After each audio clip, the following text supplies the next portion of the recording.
Hello बच्चों, आप सभी का स्वागत है आज के इस नए वीडियो में नए टॉपिक के साथ। बच्चों, आज हम 12th बायोलॉजी का अत्यंत महत्वपूर्ण टॉपिक डीएनए फिंगरप्रिंटिंग यानी कि डीएनए अंगुली छापी के बारे में संपूर्ण अध्ययन करने वाले हैं।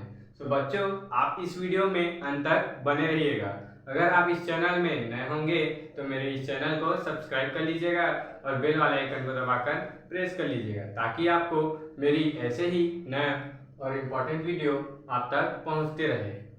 चलिए बच्चों, अब हम इस डीएनए फिंगरप्रिंटिंग के प्रक्रिया को स्टार्ट करते हैं। बच्चों, डीएनए फिंगरप्रिंटिंग एक बहुत ही जटिल और कठिन प्रक्रिया है। बच्चों, डीएनए फिंगरप्रिंटिंग इस तकनीक का आविष्कार सन 1986 में एलेक जेफरी नामक एक वैज्ञानिक ने किया था। बच्चों, डीएनए फिंगरप्रिंटिंग का आविष्कार सन 1986 में एलेक जेफरी नामक एक वैज्ञानिक ने किया था। तो चलिए बच्चों, अब हम जानते हैं कि डीएनए फिंगरप्रिंटिंग क्या होता है। बच्चों, अलग अलग मनुष्यों के डीएनए के न्यूक्लियोटाइड्स के क्रम की तुलना करके उसके बीच संबंधों के अध्ययन की प्रक्रिया को ही डीएनए फिंगरप्रिंट कहते हैं। तो बच्चों, अलग अलग मनुष्यों के डीएनए के न्यूक्लियोटाइड्स के क्रम अलग अलग होते हैं। बच्चों, डीएनए बहुत सारे न्यूक्लियोटाइड से मिलकर बने होते हैं जिसके क्रम की तुलना करके और उनके बीच संबंधों का अध्ययन करने की ही प्रक्रिया डीएनए फिंगरप्रिंटिंग कहलाती है। बच्चों, डीएनए फिंगरप्रिंटिंग या फिर डीएनए अंगुली छापी को और दो नाम से जाना जाता है जो कि डीएनए प्रोफाइलिंग और डीएनए टाइपिंग भी कहते हैं। बच्चों, डीएनए फिंगरप्रिंटिंग को डीएनए प्रोफाइलिंग या फिर डीएनए टाइपिंग भी कहते हैं।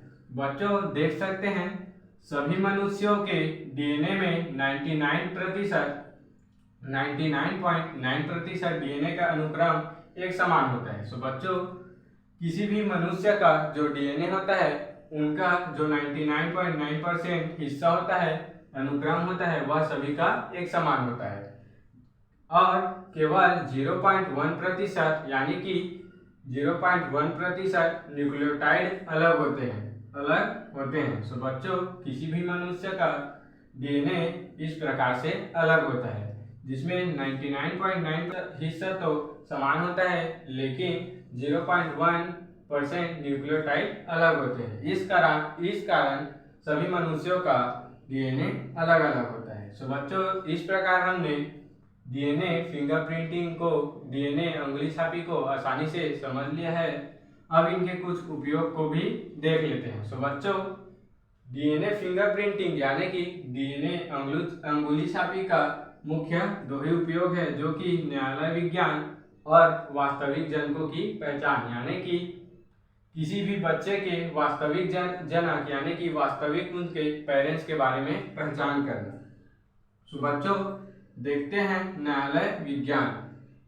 इसके द्वारा अपराधियों यानी कि अपराधियों के बारे में और निर्दोष व्यक्तियों एवं दुर्घटनाओं में मरने वाले की पहचान की जा सकती है। बच्चों, इस न्यायालय विज्ञान प्रक्रिया के द्वारा इसके द्वारा अपराधियों और निर्दोष व्यक्तियों एवं किसी भी दुर्घटनाग्रस्त मरने वाले व्यक्तियों के बारे में भी पहचान किया जा सकता है।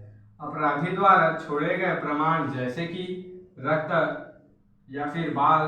बच्चों, अपराधी द्वारा जो रक्त के छींटे गिरे होते हैं या फिर उसके जड़ सहित बाल कहीं भी गिरे होते हैं आदि का परीक्षण करके उसको वास्तविक अपराधी से मिलाया जाता है। दोनों में समानता है तो वह वास्तविक चोर अपराधी ही है। बच्चों, न्यायालय विज्ञान की इस प्रक्रिया में किसी भी अपराधी या फिर किसी भी दुर्घटना में मरने वाले व्यक्ति की पहचान की जा सकती है। बच्चों, अब हम डीएनए फिंगरप्रिंटिंग का दूसरा उपयोग यानी कि वास्तविक जनकों की पहचान को समझते हैं। बच्चों, इसमें खोए हुए बच्चे व अस्पताल से चोरी हुए शिशु को उसके असली माता पिता तक पहुंचाया जा सकता है। बच्चों, वास्तविक जनकों की पहचान की यह क्रिया में खोए हुए बच्चे या फिर अस्पताल से चोरी हुए शिशु या फिर चोरी हुए बच्चे को उसके असली माता पिता तक पहुंचाया जा सकता है, यानी कि डीएनए चेकअप के द्वारा उसके असली माता पिता तक पहुंचाया जा सकता है। यह किसी बच्चे के असली माता पिता के होने के बाद में विवाद चल रहा हो तो उसके सही जनकों का भी पता लगाया जा सकता है। सो बच्चों, एक बच्चा है और उसके लिए दो माता पिता आपस में लड़ाई कर रहे हैं, तो उस बच्चे का डीएनए चेकअप करके और उन पेरेंट्स का यानी कि जनक के बीच डीएनए चेकअप करके उनके वास्तविकता का पता लगाया जा सकता है, उसके वास्तविक जनकों के बारे में पता लगाया जा सकता है। सो बच्चों, इस प्रकार हमने डीएनए फिंगरप्रिंटिंग और उनके कुछ उपयोग को भी हमने आसानी से समझ लिया है। सो आशा करता हूँ कि यह टॉपिक आपको जरूर से समझ में आया होगा, और ऐसे ही नए और इम्पोर्टेंट टॉपिक के लिए मेरे चैनल में बने रहिएगा। तो चलिए मिलते हैं किसी नए वीडियो में नए टॉपिक के साथ। तब तक के लिए जय हिंद, जय भारत।